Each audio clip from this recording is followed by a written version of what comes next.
Alright guys, so I'm going to put these grill lights on my 2020 Jeep Wrangler JLU. They are OPT7 Aura Pro grill lights. And just for a quick unboxing before the install, open it up.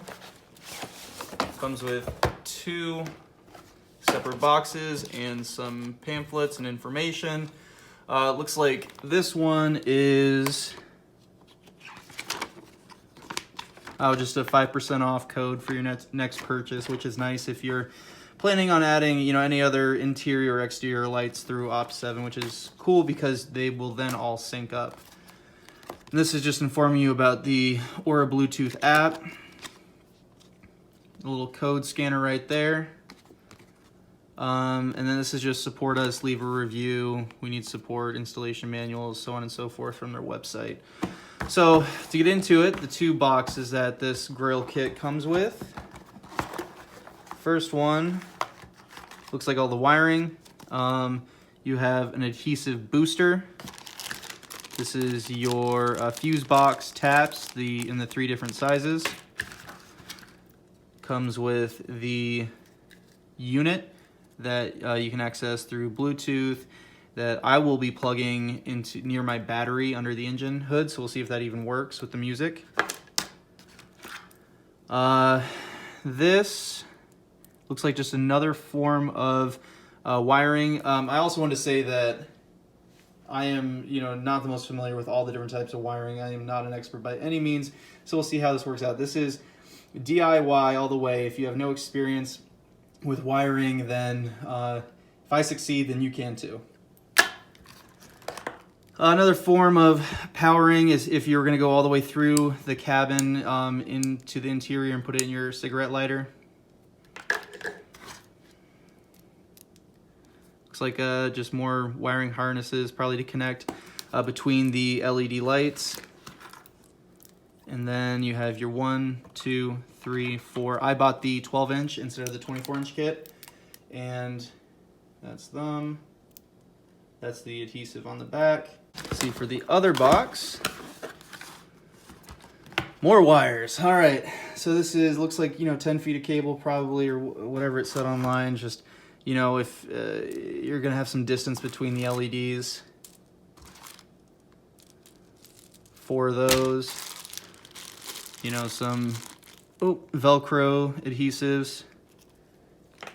You got some screw mounting brackets in case you want to drill into the body of your car. I'm not going to do that. And a whole lot of zip ties. I probably do not need this many zip ties, but they come in the 2 different lengths, which is nice. I'll probably just use 4 or 8 of those, and some more adhesive Velcro. And that's about it. So as I said, this is my first time doing anything like this to my car, so we'll see how it goes. Okay, so I just wanted to share with you guys that the kit itself does not come with any instructions. After researching a little bit, the instructions are found on OPT7's website. You have to go to that product, scroll all the way down, and there'll be a couple PDFs with installation instruction guides. They're not overly detailed or thorough, but from what I read, there was 2 ways of hooking this unit up. It is either, so you start with your Bluetooth unit right here, and you mount this in wherever you're going to put it. And then from there, you decide how you're going to want to power this, whether it's, you're going to go internally to your car, and that plugs in right there at that end. And you can just do it with the switch from your cigarette lighter, or you fuse tap it, which is what I'm going to do. And I thought I just needed these, but this is actually what you use to do the fuse tap. You plug that in directly to there, and then from here you have your 2 ends. You have your positive and your negative.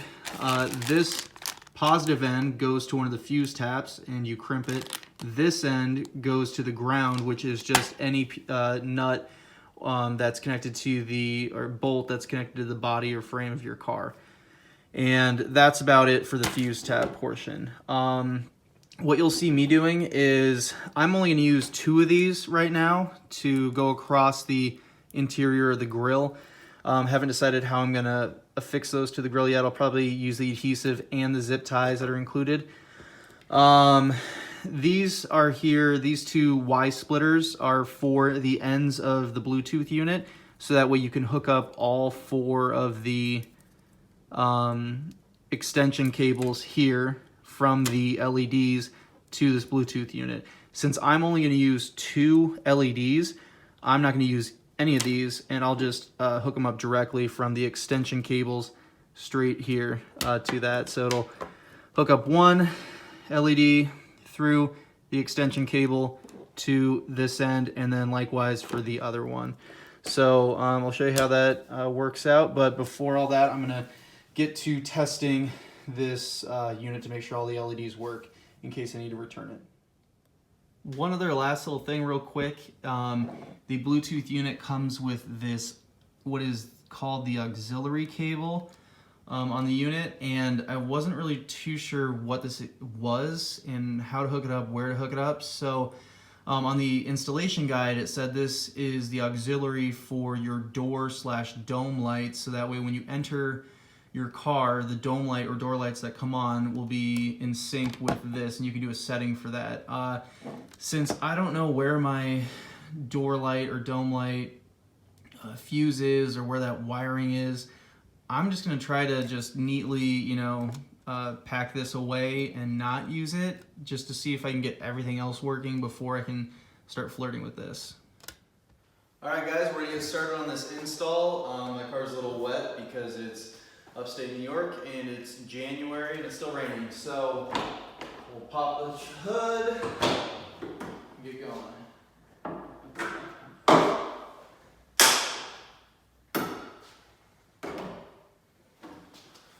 All right, now we're gonna start taking off the front grille.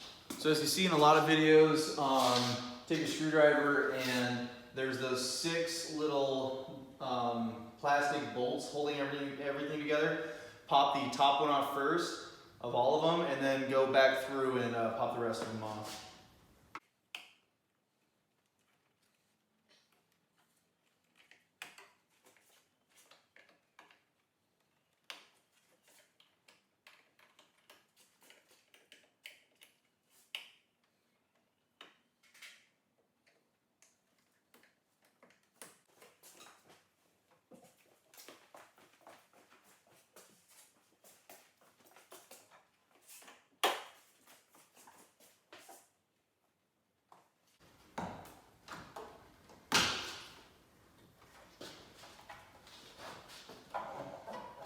I like to reach through between and use a flashlight, you can see it, but there's a little bracket that the first one's attached on this side. I like to press against that so you're not warping the plastic as much on the grill. So that's what the grill's made out of, is plastic.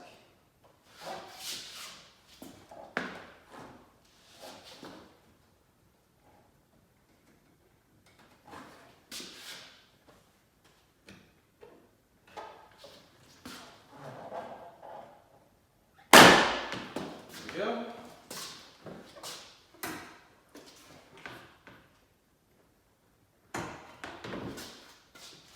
Alright, there we are.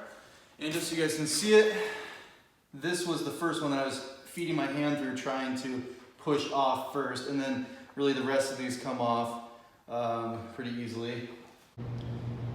Alright, so for a quick video just on the final wiring, I actually installed one there on the bottom, and use the adhesive strips and the zip ties to go all the way across the bar. I used 2 of the 12-inch ones, just that end, touched them on that end, and then wires came up through there. And then I put 2 underneath this bar right here, adhesive to them, and then zip tied and fed the wires just around that horn down there. All the wires connect right there underneath, going right beside the headlight, up around, underneath and through this bar right here, up and over this intake, and just have a jumble of wires here, so I'll connect it soon. So now we're actually going to remove the fuse box cover, which is located right next to the battery. On the back of that fuse box cover, you've got all your fuse tap locations and which ones are which. I read a couple things about this, that you want a fuse that turns off when the car turns off, and you can identify those with the multimeter. I'll go over a little bit about how to read that with the multimeter, but I don't really know quite what I'm doing with the multimeter. Not a lot of videos going to depth. It just shows people like, oh yeah, the multimeter is working. So I'll kind of show you what I know about it, and then we'll go from there. All right, so I'm gonna check out the fuse taps right now. Since my car's wet, I'm gonna make sure that these are dry so we don't have any craziness going on with having the fuse box open and moisture. This is my multimeter that I have. I'll have a link for it in the description if you don't have one. I think it was pretty affordable. It's pretty standard and basic. That's it in the off position. You plug the black one into the right, red one in the middle, and you turn it to 20 volts. I'm just gonna light the screen up so that way you can see the display. But I've already selected the fuse that I'm gonna use and tap into. I believe these are mostly micro. So out of the kit that they give you, the micro is the smallest fuse tap that you have, and it has a 10 on it, so that's the point at which the fuse will break when there's a surge of power to it. And they say that you want to tap into a fuse that is greater than the one that you are adding. So I'm going to find one that has a 20 on it, since this is 10. And I already found which one that's going to be. It's actually the cigar lighter, which is, you can see it barely, it's that one right there. And it is in fact, I think F52, which F52, if that lines up, is the cigar lighter. So you'll put the black probe to just the grounded, like a bolt on the frame of your car. Make sure it's not painted or anything like that, because it won't work. So I always put it on that middle bolt that you hook a lot of grounding wires to. And then you can test the tops of the fuses. There's just exposed little bits to them, and to see if the car's off, to see if they're on while the car's off. I'm touching a random one, that one, nothing's happening. If I go down to this one and touch it, nothing. Make sure, if you're not getting anything, move your probe around on the negative, and just so you have that connection to the ground. But this one I tested actually does have 12 volts or amps, whatever that is, 12. That's the standard, I guess. So that one, at least, all I'm trying to figure out is which ones are on while the car's off, and I don't want to tap into those. All right, so it turns out, actually, I won't be able to do this because these are smaller fuses than what they provided me for wiretaps. I thought that it came with, the only 3 sizes of wiretaps that you could possibly run into, but turns out they might have actually sent me 2 of the same and not the micro. These are just too big and they don't fit into my fuse box, so I'm just gonna have to put this install on hold and try again another day. All right, so you can see that I used the fuse tap. I actually had to purchase one off Amazon because mine didn't come with a micro 2 fuse tap. And so once that arrived, I plugged into F52A, which on your cable box or fuse box says that's a cigar lighter. So basically I just took out the yellow one, put it in the bottom slot, put the new fuse number 10 in the top slot, plugged it in, crimped it down, insulated it, and it's fed to the wire jumble here. So I'm gonna take this all apart and clean it up, and it should be good. All right, so I made these cords as nice and neat as possible. I used some 3M tape, double-sided, to mount the unit to just the top of the fuse box. And you want to make sure that you have all your connections so they can disconnect if you want to remove the top of the fuse box in the future. So I made them as nice as I could, just to jumble them up and zip tie and push them between the battery and the wall of the engine cabin. And yeah, looks okay, a little messy, but maybe I can tidy it up later in the future. But so far so good with the wiring. All right, so you can see that with my setup, the grill is working, everything is looking good. Only thing is, I might disconnect the top portion of the LED light just so you can kind of see them through the grill. The bottom ones you can't see at all. The top ones you can kind of see the strip. And also, they don't light up on the farthest sides of the grill, just because there's not enough, room there for the light to get to. But I think it looks okay. Probably not something I'm gonna have on all the time. I'll test out and see if it is working for the music, but on top of the fuse box, I kind of doubt it, especially if you're driving. All right, so I had to come outside so I could get a radio, but with sound sync and my volume turned up to 22 and the bass is set a little bit higher than normal. I've got that Alpine system with the subwoofer. It's really not catching at all. You can see it flickering a little bit, but I mean, that's as loud as I'd really want it in the cab, and it's not picking up any sort of sound. So let's turn it up. It's pretty windy out here. The engine's on, so that might make a difference.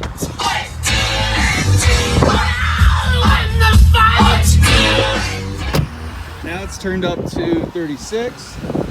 Okay, and it is going off, so it can really sense that with the engine on, being outside in the wind.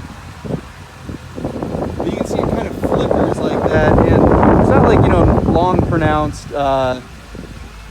colors. So, and it looks like it's multicolor, coming up purple and green and blue and yellow and all that. So, pretty cool. I don't know if I'd really use that too often though. All right, so this is it, kind of, outside. You can see, if you're driving at night, it'd be pretty visible. It's illegal in New York to have colors in the front. It has to be white. But I think it's pretty cool. I like the strobe feature the most. Solid is pretty cool. Cycle's okay.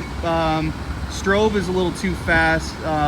Pulse. That pulse is my favorite, which is this. And the fact that it doesn't hit the entire grill is fine by me. Like, it honestly still looks great. And that top bar, actually I'm kind of liking, because from a distance you can't see the strip as much, but it gives more color to the grill itself. So I think all in all, this is a great little kit for this install. Nice and easy. I have no experience, like I've told you, and it was pretty easy DIY. So yeah, if you have any questions, just let me know.